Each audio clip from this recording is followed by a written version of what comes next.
23 जुलाई को जब जन स्वराज पार्टी की तरफ से विधानसभा के घेराव का कार्यक्रम हुआ था, सरकार का जवाब हमें मिलना चाहिए। हमें 1 सप्ताह का वक्त दिया गया था। उनका धन्यवाद करना चाहेंगे कि उन्होंने हमें समय दिया और 23 तारीख वाले ज्ञापन की एक कॉपी भी दी। उन्होंने उस पर जवाब दिया कि सरकार ने उन तीनों प्रश्नों पर उसके बारे में जन स्वराज पार्टी को बताया जाए, क्योंकि हमने उन्हें ज्ञापन दिया था। 30 जुलाई को जब जन स्वराज पार्टी की तरफ से विधानसभा के घेराव का कार्यक्रम हुआ था, तभी हमारा एक शिष्टमंडल मुख्य सचिव जी से मिलने गया था।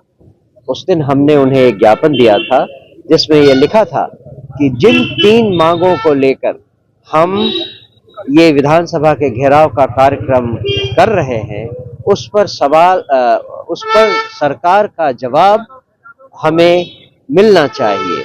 हमें 1 सप्ताह का वक्त दिया गया था और इसी बात पर उस घेराव का कार्यक्रम रोका गया था। आज जब इतने दिनों बाद भी सरकार की तरफ से हमें कोई जवाब नहीं आया है, तो हमने मुख्य सचिव जी से ये अनुरोध किया था कि हमारा एक और शिष्टमंडल उनसे मिले और अपनी बात रखे। हम उनका धन्यवाद करना चाहेंगे कि उन्होंने हमें समय दिया और हमारी तरफ से 6 जन स्वराज के बड़े लीडर्स उनसे मिलने गए थे। अभी हम उनसे मिलकर ही आए हैं, जहां पर हमने अपनी बातें उनसे कहीं। 23 तारीख वाले ज्ञापन की एक कॉपी भी दी।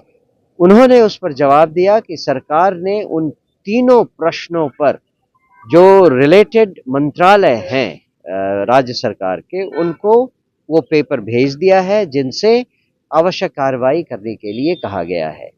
हमने उनसे कहा कि जो भी कार्रवाई की गई है उसके बारे में जन स्वराज पार्टी को बताया जाए, क्योंकि हमने उन्हें ज्ञापन दिया था। उन्होंने कहा कि ऐसा जनरली सरकार नहीं करती है। तो हमने उनसे कहा कि फिर इसे पब्लिक किया जाए। उन्होंने कहा कि प्रेस के माध्यम से ये जानकारी हम लोगों को पहुंचाएंगे।